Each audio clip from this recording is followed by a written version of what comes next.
경기 후 샌프란시스코가 142년 만에 원정 경기에서 5회 이후 뒤는 상황에서 역전승을 거두자 밥 멜빈 감독은 경기 후 극히 이례적으로 이정후의 이날 플레이를 언급하며 극찬을 아끼지 않아 야구 팬들 사이에 큰 화제가 되고 있습니다.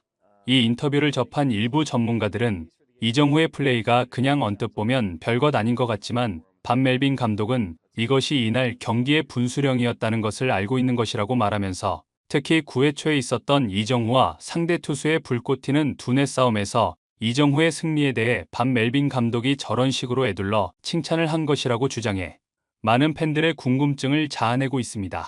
밥 멜빈 샌프란시스코 감독이 말하는 이정후의 미친 맹활약, 더 스포츠가 자세히 알아보겠습니다.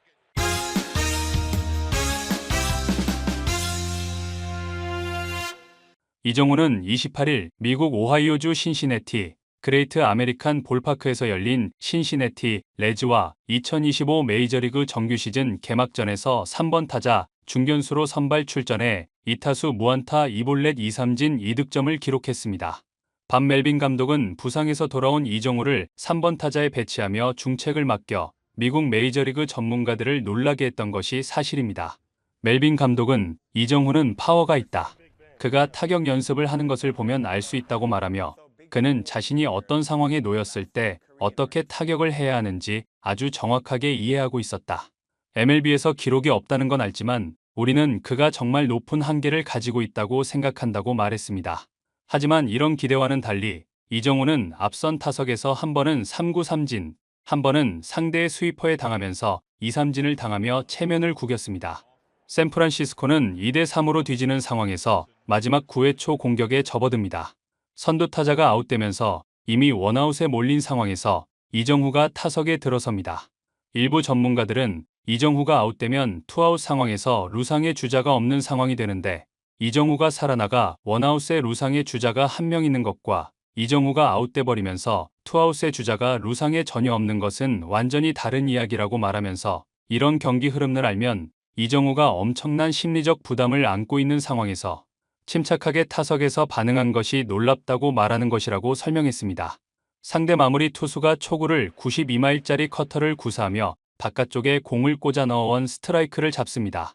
일부 전문가들은 커터는 오른손 투수가 왼손 타자를 상대할 때 자주 쓰는 무기인데 직구처럼 오다가 타자 앞에서 왼쪽 몸쪽으로 파고들며 휘는 공이라고 말하면서 위아래로 꺾어지는 구질이 아니기 때문에 헛스윙을 하는 경우가 많지는 않지만 배트 중앙에 정확하게 맞히기 굉장히 까다로운 구질이다. 상대 투수가 커터를 던졌다는 것은 초구에 이정후를 내야 땅볼 정도로 해결하려 했다는 의도를 읽을 수 있는데 이정후가 상대 투수의 의중을 읽고 비록 스트라이크 존에 들어온 공이지만 일부러 공을 건드리지 않은 것이라고 말했습니다. 초구를 스트라이크로 잡은 상대 투수는 바깥쪽 아래 스트라이크 존에 들어오는 86마일짜리 체인지업을 던졌고 이것을 이정후는 스윙을 했으나 빗맞으면서 파울이 됩니다. 몇몇 전문가들은 92마일에서 86마일로 줄어든 속도로 구질이 직구에서 체인지업으로 달라졌는데 이 투수의 체인지업은 위아래로 많이 휘지 않고 직구처럼 들어온다.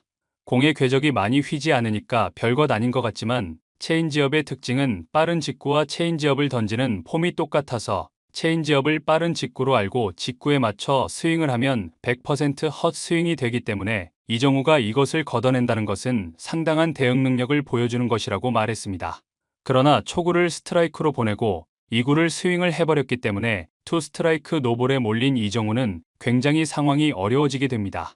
일부 전문가들은 이제부터 타자와 투수 간의 미친 두뇌 싸움이 시작되는 것이라고 말하면서 단 1구로 승부가 나는데 투수 입장에서는 이정후를 잡아내면 경기가 거의 끝난 것이나 진배 없기 때문에 볼 카운트가 불리하게 몰린 이정후에게 유인구를 던져 헛스윙을 유도할 것이냐 아니면 좋은 공을 안 던질 거라고 생각하는 이정후의 생각을 역으로 이용 스트라이크 존에 공을 꽂아 넣어 3구 3진을 잡을 것이냐 매우 복잡한 상황이 된다고 말했습니다. 상대 투수는 3구를 86마일짜리 체인지업을 스트라이크 존 아래쪽으로 던져 이정후의 헛스윙을 유도하는데요. 이정후가 체인지업에 스윙이 나가는 것을 보고 투수는 또다시 체인지업을 던지면서 스트라이크 존 아래로 꽂아 이정후의 헛스윙을 유도했지만 이정후가 이걸 참아낸다고 말하면서 투 스트라이크에 몰린 상황이기 때문에 이정후가 이 공을 참아낸 것은 대단한 것이다. 심리적으로 이정우가 얼마나 단단한지 알 수 있는 장면이라고 말했습니다. 상대 투수는 이정우가 체인지업에 속지 않자 96마일짜리 포심을 스트라이크 존 위로 꽂아 넣어 또다시 헛스윙을 유도하지만 이정우는 이것에 속지 않습니다. 일부 전문가들은 포심은 빠른 직구인데 투수에 따라 공의 회전을 많이 주면 타자 앞에서 공기의 저항 때문에 위로 뜨게 된다. 이 투수는 포심을 구사하면서 공을 위로 띄우는데 직구인 줄 알고 스윙을 하면 100% 헛스윙이다 라고 말하며 투 스트라이크 투볼이라 3볼까지 가면 투수가 몰리는 상황이 되기 때문에 보통 이 카운트에서 투수들은 승부를 보려고 하는데 반대로 유인구를 던져 상대의 헛스윙을 유도할 수도 있다고 말했습니다. 상대 투수는 84마일짜리 스위퍼를 바깥쪽에 꽂아 넣으며 이정우의 헛스윙을 유도했지만 이정우는 이것마저 골라내며 투 스트라이크에 몰린 상황에서 투 스트라이크 3볼을 만듭니다. 몇몇 전문가들은 스위퍼는 오른손 투수가 왼손 타자를 상대할 때 자주 쓰는 구질인데 커터보다 느리면서 왼손 타자의 몸쪽으로 훨씬 많이 휘는 구질이라고 말하면서 빗자루로 쓸듯이 우측에서 좌측으로 많이 휘면서 들어온다고 해서 스위퍼라고 이름이 붙었는데 상대 투수는 일부러 회전을 덜 걸어서 스트라이크 존에 들어가지 않게 했다. 앞에서 이정우가 이미 2-3진을 당했기 때문에 그가 자신의 실수를 만회하기 위해 스윙을 적극적으로 가져갈 것이라는 심리를 역으로 이용해 스트라이크 존에서 2개 정도의 볼, 약 10cm 전후의 차이를 만들며 공을 넣었다가 뺐다가 하는 상황이다. 보기에는 별것 아닌 공을 골라내는 것 같지만 이 두 사람의 두뇌 싸움으로 인한 긴장감은 투 스트라이크 3볼에서 최정점을 찍는다고 말했습니다. 이정우가 변화구에 속지 않자 상대 투수는 포심으로 스크라 2존에 결정구를 꽂아 넣었는데 이정우가 포심을 걷어내버렸고 상대 투수는 더 이상 던질 공이 없자 또다시 포심으로 윽박지르며 스트라이크 존에 꽂아 넣었지만 이것마저 이정우가 걷어내며 이정우 하나를 상대하기 위해 이미 공을 7개나 쓰며 투수가 궁지에 몰립니다.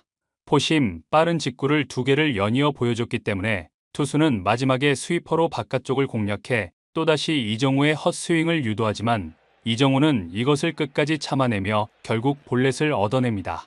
이정우의 볼넷 출루를 시발점으로 샌프란시스코는 결국 경기를 6대4로 뒤집으면서 승리를 거머쥐게 되는데요. 경기 후 멜빈 감독은 이정우의 활약을 두고 야구에서는 볼넷이 더 중요할 때가 있다. 이정우가 오늘 그 이유를 2차례 보여줬다고 칭찬을 아끼지 않으면서 저 상황에서 볼넷을 침착하게 골라낸다는 것은 말처럼 쉬운 게 아니다. 이번 시즌 그는 놀라운 활약을 펼치게 될 것이라고 말해 많은 팬들의 고개를 끄덕이게 했습니다. 구독, 좋아요, 좋은 댓글은 불타는 제작 열정을 더욱 불타오르게 합니다. 이상 더 스포츠였습니다.